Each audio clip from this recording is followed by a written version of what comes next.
Hello everyone. How's your day? I hope you all are doing absolutely fine. Hey, before we start, I'm giving a motion sickness warning. The video in the background is a first-person POV of a motorcycle race. If you have motion sickness, I would suggest just listening to the audio or skipping the video entirely. Okay, back to the video. Welcome to our /choosing beggars. As usual, we have 4 stories from that sub. These stories make me a little confused on why is this happening to some of us. Tell me your opinion on the comment section. Anyway, the first story is a tale from someone encountering a choosing beggar when he works at a bowling alley. Enjoy! People tried to get free bowling and drinks because it's one's birthday. I work at a bowling alley and I'm practically one, if not the only one, that my managers depend on to do everything. That includes working the front desk, kitchen, bar, occasional serving, and janitorial duties. I take this in stride and don't complain about it because my managers tell me to work hard, don't complain, and good things will come to you. My ultimate goal is to make it to a management position there, and I hope they see that. It may sound naive, but it sounds like they're actually considering it. However, it won't happen until after the holidays are over.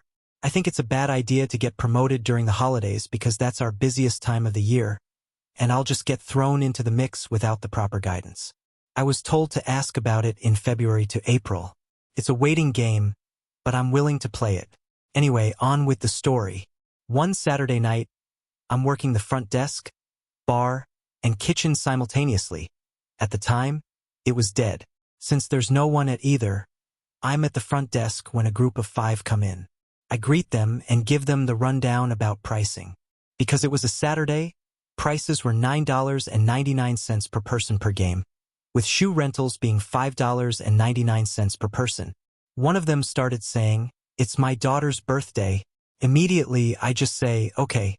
All because unless you have a reservation or event scheduled, we don't cater to walk-in birthday parties, so everything they do is out of pocket. That same woman kept pressing me for free stuff, but I said, "Sorry. We don't do birthday specials here." They got annoyed and threatened to leave, but eventually, after some discussion, they paid. I got them their shoes and sent them to their lane. Because I was also bartending that same night, they wanted drinks, so they got me again. Again, they tried to get some free drinks and free food. Again, I said, "We don't do that here." They paid and went back to their lane. My GM was there that night, and I told him about my interactions with them, but he was able to compromise. Not by giving them a refund or free drinks, but a bowling pin. We do this for actual reservations or events for birthdays. They were happy about receiving the pin and left. Once they were out the door, I turned to my manager and said, "You don't flaunt a birthday to get free stuff. That's not how that works." And he agreed with me. The moral of the story here is this: don't flaunt one's birthday just to get free stuff. Everything's got a price, whether it's big or small. There's no such thing as free stuff. When you walk into the building, be ready to spend money. Thank you for sharing this story. It highlights both your strong work ethic and your balanced perspective when dealing with challenging customer interactions. It's clear you're handling a lot of responsibility and doing so with professionalism, which is an excellent quality for someone aspiring to move into management. As for the birthday freebie mindset, your approach was spot on.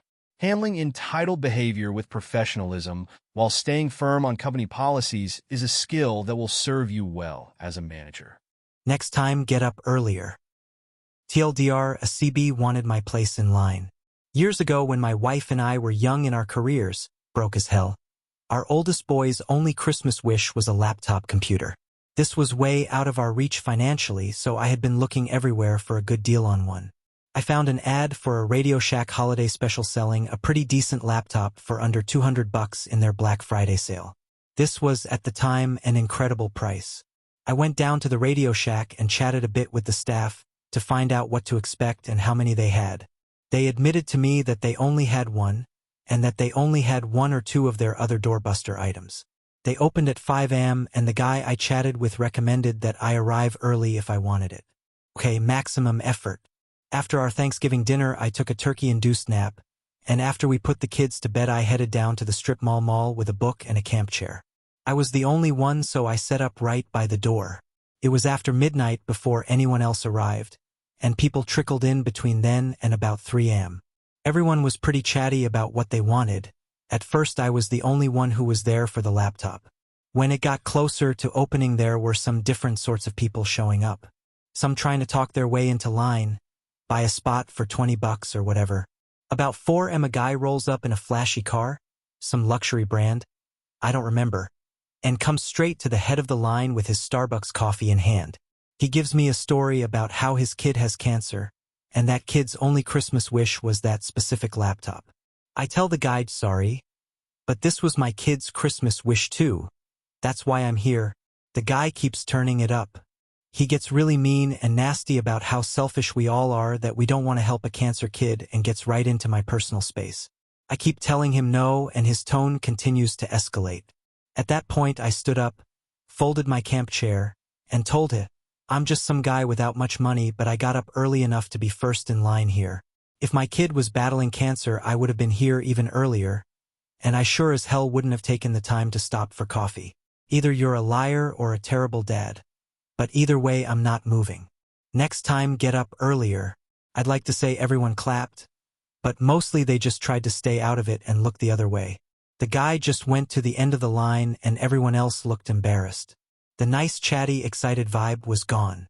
I could tell by the guy's body language that he was going to try to rush in and get what he wanted after the doors opened, but the Shack employees did a great job. Just before 5 a.m. they came out with a clipboard and went down the line, writing down our names and which doorbuster we were buying.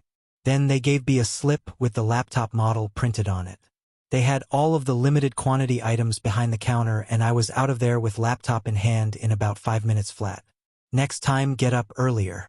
This story is both satisfying and a perfect example of standing your ground in a tough situation. You handled the entitled behavior of that guy with remarkable composure and even managed to deliver a mic drop moment with that final line. Next time, get up earlier deserves a standing ovation. The wardrobe. I have a nice story about a former friend of my girlfriend. We were getting a new wardrobe because we found a really nice used one for very low money for that quality. So we still had to sell the one we currently had, which was also still in perfect condition, just getting a bit small for us. Before putting it online, we checked if any of our friends were interested. Of course, for a very low price, they're friends after all. And one of them was interested. Thing was, neither her or her boyfriend had a driver's license to come get it. All right, we'll be kind then and also offer to bring it. About 10 kilometers drive. They just had to come our way and help take it apart, which would also help them put it together again later. So we were waiting and they just didn't show up. In the end, because time was getting short, we decided to start taking it down ourselves and hoped they would show up during it. Sometime after we finished, they finally showed up. So we brought it to their home, helped them take all of it inside, and then left for them to build it up again. It was just a simple IKEA wardrobe. Of course, because they weren't there when it was taken down, they had no idea how to build it up again. Probably messed several things up and then decided it was our fault because this wardrobe was never supposed to be taken apart. And then demanded that she got her money back and also that we came there ourselves to take the wardrobe to the junkyard, to which she got a big fat go F yourself. The fact that they demanded their money back and wanted you to haul it to the junkyard is just chef's kiss level audacity. Your big fat go F yourself response was well-deserved and probably a good boundary-setting moment. Also, I can't help but laugh at the "this wardrobe was never supposed to be taken apart" excuse. IKEA wardrobes live to be dismantled and reassembled. Fancy breakfast sandwich. So I was walking down Newbury Street in Boston. I was approached by an older homeless man asking for money. I told him I don't have cash. He asked if I could buy him food. I said of course. He asked for an egg and cheese breakfast sandwich. Asked if I should buy it from Dunkin' Donuts. He said he is tired of eating that unhealthy food. He asked me to buy it from a fancy brunch place. So that's what I did. I walked over to the brunch place, bought the fancy egg sandwich, and waited 15 minutes for it to be made. My sister thought that was ridiculous and beggars can't be choosers. I thought to myself, well, the sandwich was $11, and I would have given him $10 plus. I wasn't in a rush to go anywhere. I was actually in Boston for a friend's dinner the night before. Steakhouse dinner for 7 people cost $1,400. Maybe it was my guilty conscience? Your story shows incredible compassion and empathy, and I think it highlights something deeper about human dignity.